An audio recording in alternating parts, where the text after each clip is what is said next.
Beleza, questão 39, última questão da Universidade Estadual de Goiás, Química, 2024/2. A gente bate o olho aqui, tem um equilíbrio químico, né? HA com água, reação direta, reação inversa. Isso aqui é um ácido, né? Tá produzindo H3 ou mais e o ânion, beleza.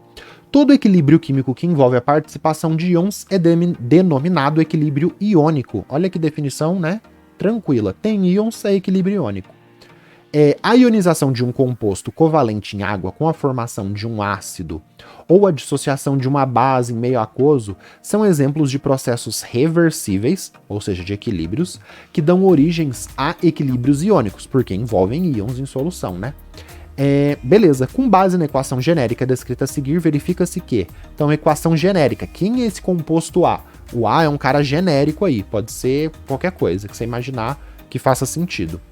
Então, questão aí pra gente de equilíbrios químicos, físico-química, e ele vai discutir aqui em alguma alternativa a teoria ácido-base de Bronsted e Lowry, que a gente vai fazer uma revisãozinha bem rápida aqui no canto, tá bom? Então vamos lá. Item A, o equilíbrio está deslocado no sentido dos reagentes, reação inversa, se H for um ácido forte. Não, pessoal, eu já vou colocar um exemplo real aqui para você ver como que isso é falso. Se for um ácido forte, por exemplo, HCl, H2SO4, que é ácido sulfúrico, ácido clorídrico, isso aqui quase nem vai ser um equilíbrio, ele vai estar todo deslocado para os produtos. Então o equilíbrio será deslocado no sentido de reagentes, vai ter muitos reagentes se H for um ácido fraco. Já vou colocar o exemplo com ácido fraco para a gente ver isso. A constante de acidez para essa reação é HA dividido por água? Não, tá tudo errado. A constante ácida desse processo é concentração de H+, vezes concentração de A- dividido por HA. A água não entra porque a água tem uma explicação mais avançada, mas simplificando, é como se a concentração dela fosse uma simplificação do que acontece, tá? A explicação real é que a atividade que a gente usa realmente nos equilíbrios químicos um conceito chamado atividade. E aí quando a água, que no caso vai estar líquida, a atividade dela é 1, e aí não muda. No nosso nível ensino médio, você pode pensar que a concentração de água, então eu tenho uma garrafa, ó, pegar aqui minha garrafa d'água. Eu tenho minha reação ocorrendo dentro dessa garrafa de água. Qual que é a concentração de água aqui? Altíssima. Ocorreu a reação química em meio aquoso. A concentração de água vai mudar? Não. Então é como se ela fosse constante e aí ela já está embutida aqui nessa constante ácida. Então não entra sólidos, não entram líquidos, porque a concentração deles é muito alta e não muda no processo. Então vamos ver aqui um exemplo para a gente ver como que seria, né? Ácido acético, pessoal. Onde que tem ácido acético? No vinagre. Então o vinagre que a gente usa para temperar a salada, adoro temperar a salada só com vinagre e shoyu, não uso sal, nada, só vinagre e shoyu, salada fica uma delícia. O vinagre, ele é um ácido fraco. Ele reage com a água, ele vai doar esse H+ para a água, vai formar o acetato e o H3 ou mais. Esse é um equilíbrio químico igual tá aqui, só que em vez de ter A, tem CH3COO, que vai ser o grupo A que tá aqui de forma genérica. Esse daqui é um ácido fraco. Qual que vai ser a constante de equilíbrio para esse exemplo que eu dei? Concentração dos produtos, ó, dividido pela concentração dos reagentes onde a água líquida não entra. Então essa é a constante, só para a gente entender o A e o B. E aí quando o ácido é fraco, a constante ela tem um valor muito baixo. Por quê? Ó? Esquece esse 1.8, pensa que é 10 a menos 5. Se o Ka tô simplificando para 10 a menos 5, é como se fosse em cima um número 1 e embaixo um número 10 a quinta. Porque, ó, 1 dividido por 10 a quinta é 10 a menos 5. Então é como se eu tivesse 1 de acetato e H+, 1 de acetato e H+, para 10 a quinta, que é esse ácido dos reagentes. Então, quando o ácido é fraco, eu tenho muito dos reagentes e pouco dos produtos.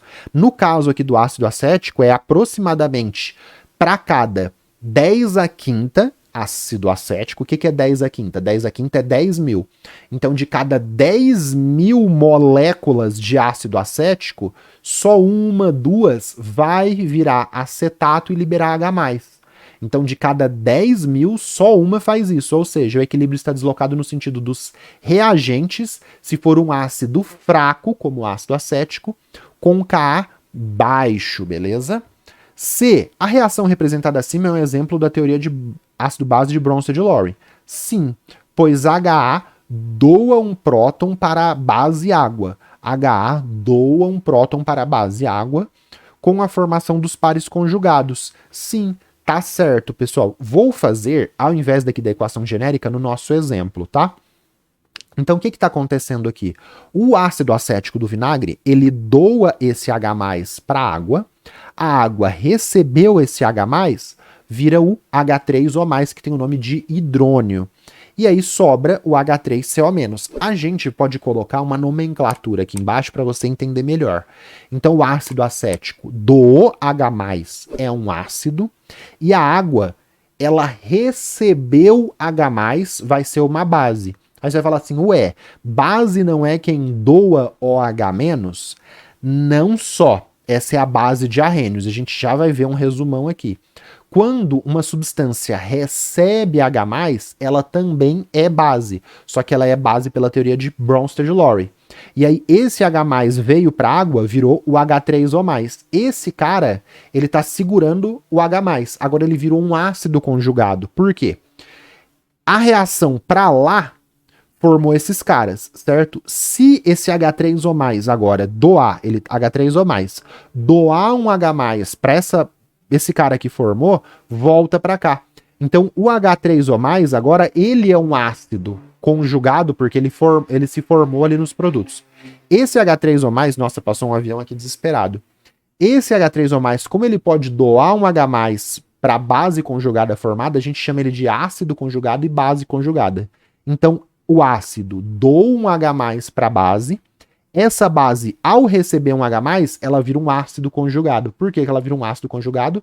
Porque ela pode doar de novo o H+ para aquela base conjugada que se formou e voltar para os reagentes. Por isso que é uma coisa dinâmica isso daqui. Isso aqui não é só tem esses ou só tem esses. Isso aqui está indo e voltando, tá? Um equilíbrio é uma coisa dinâmica. Beleza, vamos eliminar o D e o E aqui? D. A reação representada acima é chamada de reação de ionização. Sim, pois não ocorre formação de íons. A gente já vai entender isso aqui, tá? Pois ocorre formação de íons, pares conjugados. Então isso aqui é uma ionização. Eu criei íons, né? Aqui não tinha íons. Eu criei íons a partir da formação de íons. Então esse não aqui torna a alternativa errada, tá? E o equilíbrio iônico em uma reação ácido-base, aqui, ó, sempre tenderá no sentido de formação dos reagentes. Não, pessoal, sempre tenderá no sentido de formação dos reagentes, que são os pares conjugados ácido fraco e base fraca. Não, o equilíbrio iônico, ele pode estar muito deslocado para os produtos, ele pode estar muito deslocado para os reagentes, ele pode estar numa situação que tem as mesmas concentrações de produtos e reagentes, e aí a constante vai ser, se for, né, 2 e 2, né, todo mundo participando, vai dar um valor de 1, porque a concentração dos produtos multiplicada dividido pela concentração dos reagentes multiplicada, essa divisão, como em cima tá igual embaixo, vai dar 1.